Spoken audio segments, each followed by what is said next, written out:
Hello बच्चों, कैसे हो आप? बहुत अच्छे, चंगा।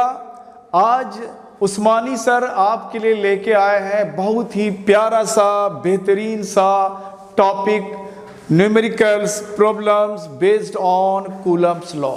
बच्चों, numericals based on Coulomb's law का हमारा इससे एक लेक्चर पहले हो चुका है। अगर आप सब्सक्राइब कर रखे हो तो आप उसको बिल्कुल देखो। और ये होता क्या है कि आप मेरे सारे इन वीडियोस को आप देखते हो तो वन बाय वन आपका जो कॉन्सेप्ट्स है वो क्लियर होता है। उस पर बेस्ड न्यूमेरिकल्स बनाने में, समझने में आपको कोई दिक्कत नहीं होगा। बच्चों, आप हमारे साथ जुड़े रहें, हमारे चैनल को सब्सक्राइब करें। ये उस्मानी सर आपको ये गारंटी देता है कि उस्मानी सर का जो एक लॉन्ग रन एक्सपीरियंस है वो आपके लिए बहुत फ्रूटफुल होगा। बच्चों, ये आज का एक्सपीरियंस नहीं है, राइट फ्रॉम 1984 से मैं इस तरह से 11, 12 प्लस नीट और इंजीनियरिंग के बच्चों को मैं पढ़ाने का काम करता हूं। तो बच्चे, हमारे पास एक्सपीरियंस का भंडार है। आप मेरे साथ प्यार से जुड़े रहें। अच्छे आप जो कमेंट कर रहे हैं, इससे मुझे बहुत ही एक्साइटमेंट मिलता है आपके लिए और अच्छा करने का। आई डू होप आप ऐसे ही बने रहेंगे और मैं आपके लिए अच्छा से अच्छा, बेहतर से बेहतर मैं आपके लिए करता रहूंगा। तो बिना समय, बिना टाइम, बिना वक्त को गंवाए हुए बच्चों, हम लोग आज शुरू करते हैं problem based on Coulomb's law. इसमें हमारा न्यूमेरिकल आता है, two identical balls with equal charges are kept 4.5 centimeter apart. The force is increased by 10% when 10 power minus 3 microcoulomb is given to one of the ball. The charge on each ball is. बच्चों, यहाँ question को हम थोड़ा समझ लें।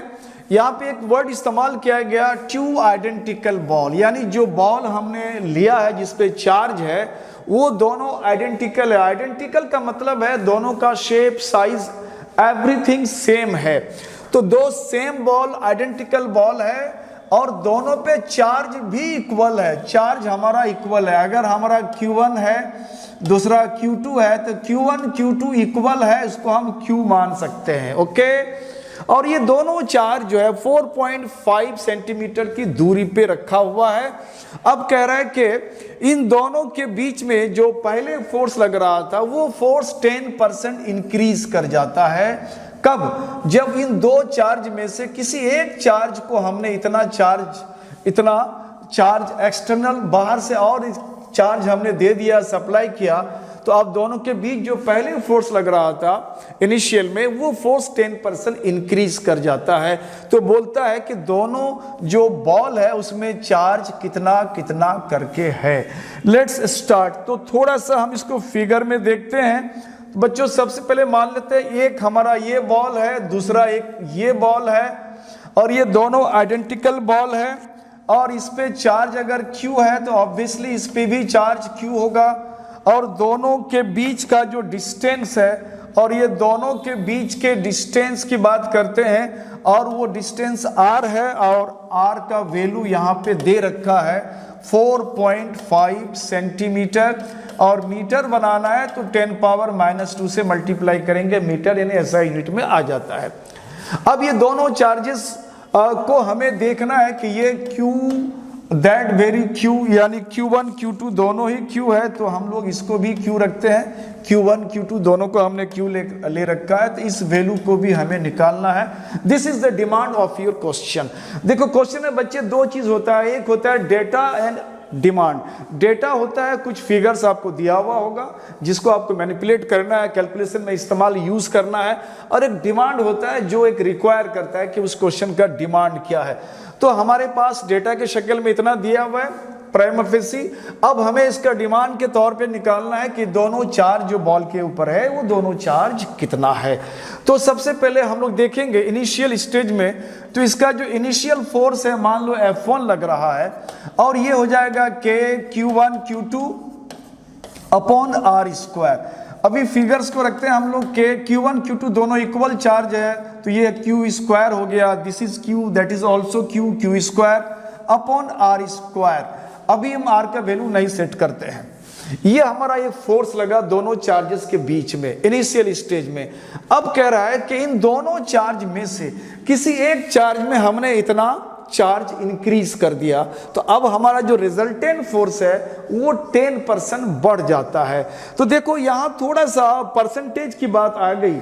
देखो अगर 10% increase की बात करता है, 5%, 10%, 2%, 20%, तो उसको हम लोग डायरेक्ट निकाल लेंगे कि इतना परसेंट इंक्रीज होने के बाद फाइनल वैल्यू कितना हो जाएगा। अगर 10% इंक्रीज की बात करता है तो 100 में 10 ऐड कर दो, 110, और 100 से इसको डिवाइड कर दो, तो इस तरह से हमारा ये वैल्यू हो जाएगा 1.1। अगर कहेगा कि नहीं किसी में 5% का इंक्रीमेंट हुआ, 100 में 5 ऐड कर दो, 105 हो जाएगा बच्चों, और उसको 100 से इसको डिवाइड कर दो, तो इस तरह से ये वैल्यू हो जाएगा 1.05। तो आपको ये लंबा कैलकुलेशन नहीं करना है कि 10% है तो आप चले गए क्लास स्टैंडर्ड 10 में जो परसेंटेज आपने पढ़ रखा है कि इसका इनिशियल वैल्यू इतना है, इतना परसेंट इंक्रीज कर गया, देन फाइनल वैल्यू कितना होगा। तो बच्चों उसकी तरफ आपको नहीं जाना है, बिल्कुल सिंपली आपको सॉल्व करना है, ज्यादा कुछ में आपको करना नहीं है। तो अब हमारा जो सेकंड केस में कह रहा है कि फोर्स जो हमारा F2 फोर्स है, यानी सेकंड केस में फोर्स इसको हम F2 मान लेते हैं, तो कह रहा है कि जो हमारा प्रायर फोर्स है पहले वाले फोर्स में 10% इंक्रीज कर गया, यानी 10% का मतलब हो गया 110/100 करते हैं तो ये 1.1 हो गया, यानी ये जो F2 है हमारा ये 1.1, ये जो F2 है हमारा ये हमारा 1.1 जो इनिशियल फोर्स है F1 के बराबर है। तो ये F2 का वैल्यू इतना है, और ये जो F2 हमारा हुआ ये इतना वैल्यू कैसे हो गया, तो बोल रहा है कि हमारे पास जो चार्जेस है, दो चार्ज है, दोनों में से किसी एक को हमने इतना चार्ज दिया, यानी किसी एक को चार्ज दिया, एक चार्ज हमारा तो Q ही रह गया, दूसरे चार्ज Q में हमने इतना चार्ज ऐड कर दिया 10⁻³ माइक्रोकूलम। चूंकि माइक्रो को हमें हटाना है तो यहाँ 10⁻⁻6 कर दिया, तो इतना कूलम चार्ज इसमें हमारा ऐड हो गया किसी एक चार्ज में, आइदर दिस और दैट, किसी एक में ऐड करना है। और स्टिल दोनों के बीच में हमारा डिस्टेंस अभी भी r है, तो डिस्टेंस स्क्वायर होता है r स्क्वायर हो गया। तो ये हमारा F2 का वैल्यू हो गया। अब थोड़ा सा यहाँ पे हम लोग कैलकुलेशन को ट्रिक से सॉल्व करने की कोशिश करेंगे। बच्चों यहाँ पे हम करते क्या, इसको मल्टीप्लाई करते हैं। ये जो Q के तो हमारा पूरे के लिए मल्टीप्लाई है, ये Q को इस Q से मल्टीप्लाई कर दिया तो ये Q हो जाएगा बच्चों Q स्क्वायर, एंड डिवाइजर हमारा है यहाँ पे R स्क्वायर। उसके बाद प्लस ये K आ जाएगा, ये Q आ जाएगा, और उसके साथ हमारा मल्टीप्लाई है 10⁻³ - 6 - 9 अपॉन यहाँ पे R स्क्वायर है। बच्चों अगर यहाँ पे ये Q स्क्वायर हो जाता, अगर ये हमारा Q स्क्वायर हो जाए, KQ² R स्क्वायर, ये हमारा KQ² R स्क्वायर F1 का वैल्यू हो जाएगा। तो हमने यहाँ Q स्क्वायर कर दिया, और यहाँ पे बाजू में यहाँ पे हमने 1/Q रख दिया। इस Q से इस Q को कैंसिल करेंगे तो Q 10⁻⁹ R स्क्वायर हो जाएगा। तो बच्चे इससे हमें फायदा थोड़ा सा कैलकुलेशन में ये मिला, ये 1.1 F1 है, दिस इज ये वैल्यू हमारा ऑलरेडी मेंशन है F1 है, प्लस ये वैल्यू अगर हम यहाँ से देखें, यहाँ से इस वैल्यू को अगर देखें बच्चों, ये वैल्यू हमारा F1 है, दिस इज ऑल्सो F1। अब यहाँ हमारे पास मल्टीप्लायर है 10⁻⁹/Q, ये हमारा फाइनल कैलकुलेशन का एक वैल्यू आ रहा है। अब इसको थोड़ा सा यहाँ पे हम देखने की कोशिश करते हैं।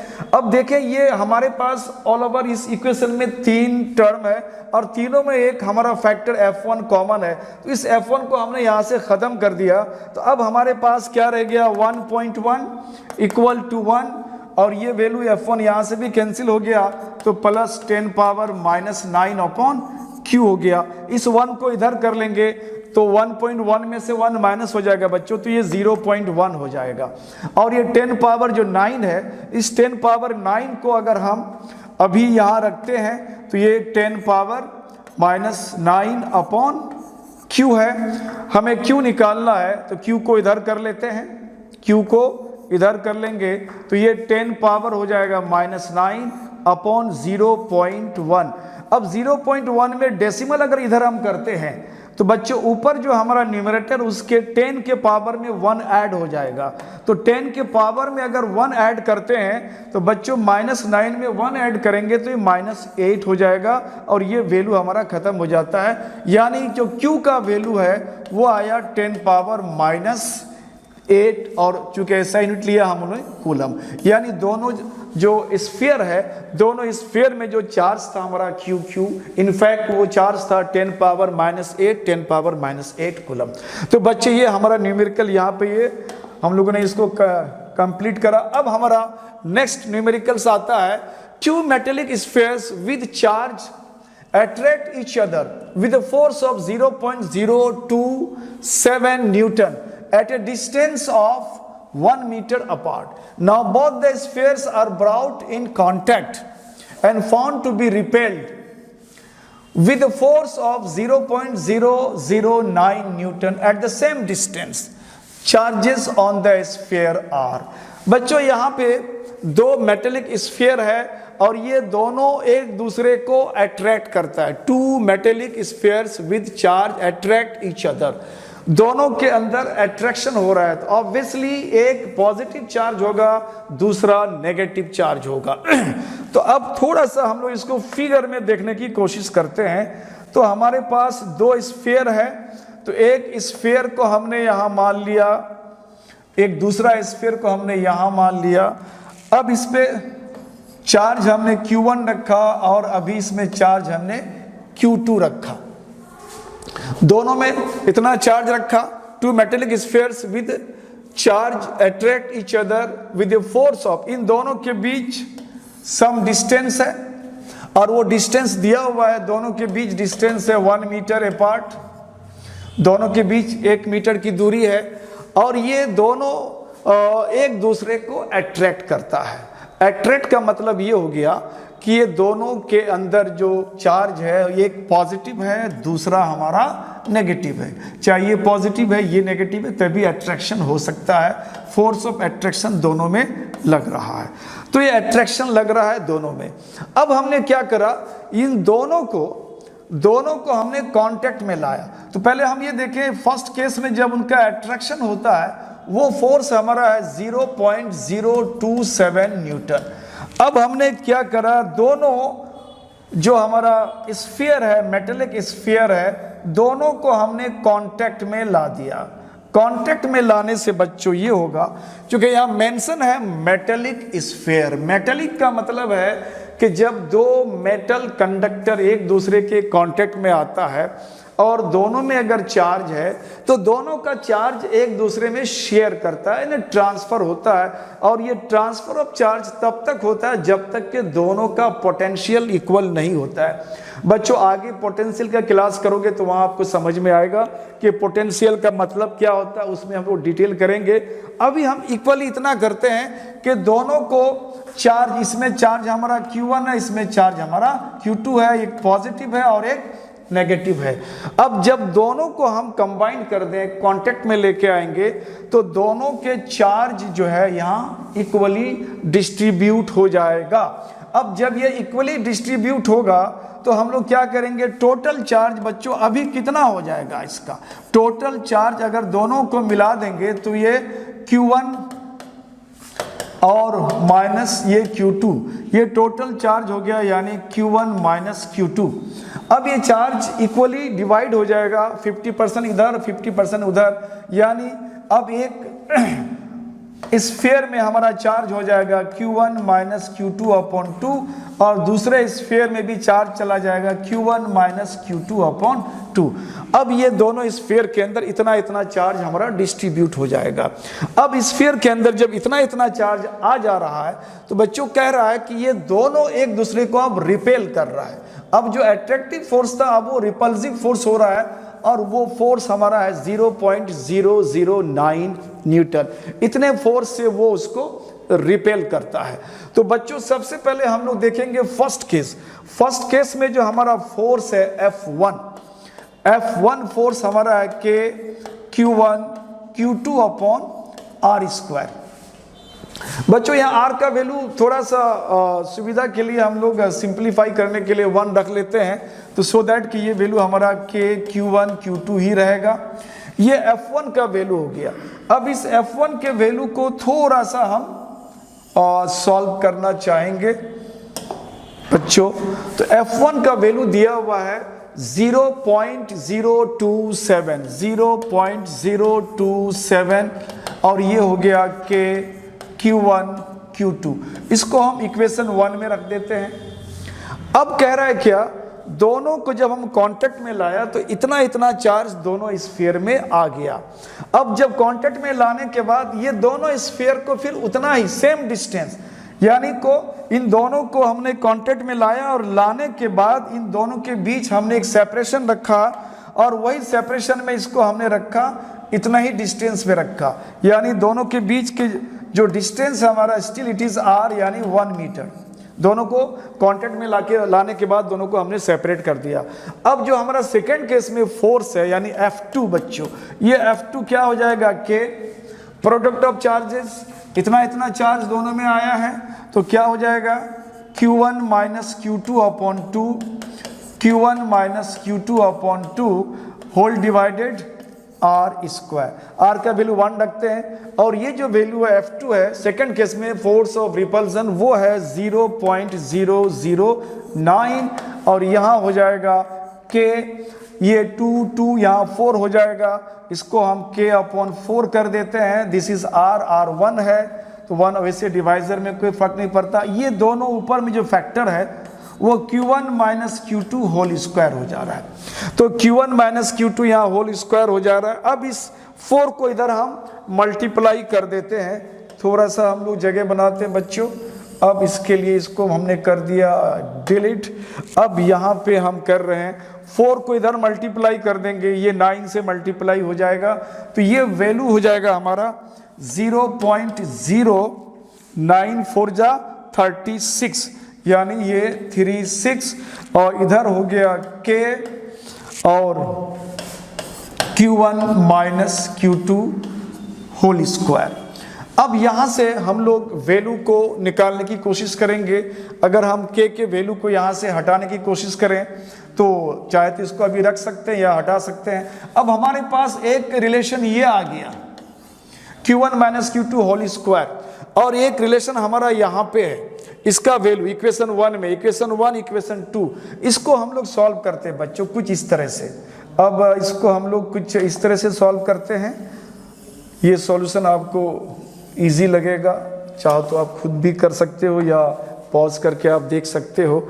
अब इन दोनों को आप सॉल्व करना चाहेंगे तो एक्चुअली देखो बच्चों, हमको q1 q2 निकालना है। q1 q2 यहाँ प्रोडक्ट में है और यहाँ q1 q2 जो है यहाँ डिफरेंसेस में, यानी दोनों के बीच में माइनस का साइन है। तो इसको सॉल्व करने के लिए हम लोग क्या करते हैं, q1 q2 के बीच एक प्लस वाला वैल्यू लेके आते हैं। तो q1 q2 के बीच प्लस का वैल्यू हम कैसे लेके आएंगे, तो यहाँ इसको ऐसे देखते हैं, q1 प्लस q2 की अगर बात करते हैं और इसमें अगर होल स्क्वायर कर देते हैं तो बच्चों आप क्लास स्टैंडर्ड 10 में पढ़ चुका होगा a plus B whole square, a plus B whole square होता है। इसको अगर हम इस फॉर्म में रखना चाहेंगे फॉर्मेट में तो ये हो जाएगा a plus B whole square a minus B whole square एन प्लस 4ab। ये हमारा एक फार्मूला है जो क्लास स्टैंडर्ड 10 में आपने पढ़ रखा है, 8 में पढ़ रखा है। तो a plus B whole square हो जाएगा ये हमारा a माइनस बी यानी q1 minus q2 whole square and plus 4q1 q2। अब इन पूरे को हम k से अगर मल्टीप्लाई कर दें बच्चों, इस पूरे को k से मल्टीप्लाई कर दें, पूरे को k से मल्टीप्लाई कर दें तो अब हमारे पास वैल्यू क्या क्या आ रहा है। देखो k q1 minus q2 whole square, उसका वैल्यू यहाँ दिया हुआ बच्चों 0.036 प्लस 4 q1 q2 k का वैल्यू हमको यहाँ पे दिया हुआ है 0.027।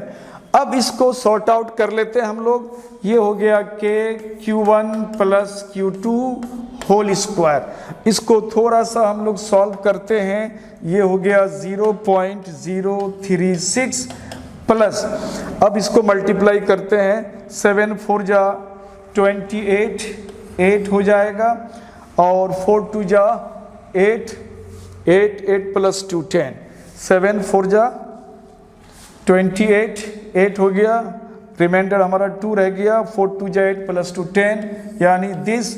अब डेसिमल हमारा 3 डिजिट के बाद दिया हुआ है, यानी डेसिमल यहाँ पे आ गया, ये वैल्यू आ गया। इसको थोड़ा सा और ऐड कर लेते हैं हम लोग, तो ये 8 प्लस 6 14, 4 और प्लस हो गया हमारा रिमाइंडर 1 0 3, 3 प्लस 1 4, और ये हमारा 1 आ गया, यानी 0 पॉइंट इतना आ गया।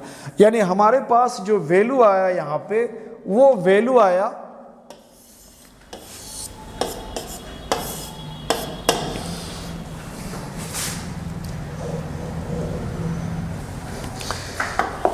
ये वैल्यू हमारा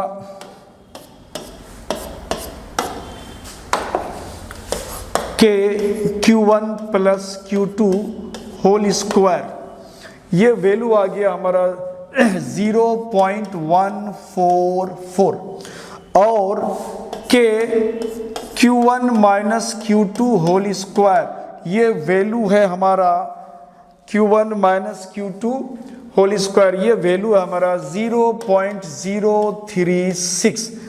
तो इसको अब कुछ नहीं करना है, एक सिंपल सिंप्लीफिकेशन है। अब इस सिंप्लीफिकेशन से आप इस वैल्यू को सॉर्ट आउट खुद भी कर सकते हो। अब इन दोनों को सॉल्व करना है, तो इन दोनों का स्क्वायर रूट को हमें हटाना पड़ेगा, स्क्वायर को उधर ले जाएंगे, स्क्वायर रूट होगा, स्क्वायर रूट का वैल्यू को थोड़ा सॉर्ट आउट करना पड़ेगा। तो Q1 प्लस Q2 हो जाएगा बच्चों 0.144 एंड डिवाइडेड बाई के हो जाएगा, के है 9 इंटू 10 पावर 9। उसी तरह से दूसरा वैल्यू हमारा Q1 और माइनस Q2 हो गया 0.036 अपॉन ये के डिवाइड हो जाएगा 9 इंटू 10 पावर 9। अब इन दोनों को हम सॉल्व कर लेंगे बच्चों। अब सॉल्यूशन में क्या आएगा हमारा, इन दोनों को सॉल्व करेंगे तो ये Q2 हमारा ऐड करने से माइनस कैंसिल आउट हो जाएगा, ट्वाइस ऑफ Q1 का वैल्यू इतना हो जाएगा, Q1 यहाँ से मिल जाएगा हमको, और Q1 का वैल्यू फिर फर्दर इन दोनों में से किसी में सब्स्टिट्यूट कर दो तो Q2 का वैल्यू मिल जाएगा, जो आप खुद भी कर सकते हो। तो बच्चों आज का हमारा सफ़र यहीं पे ख़त्म होता है।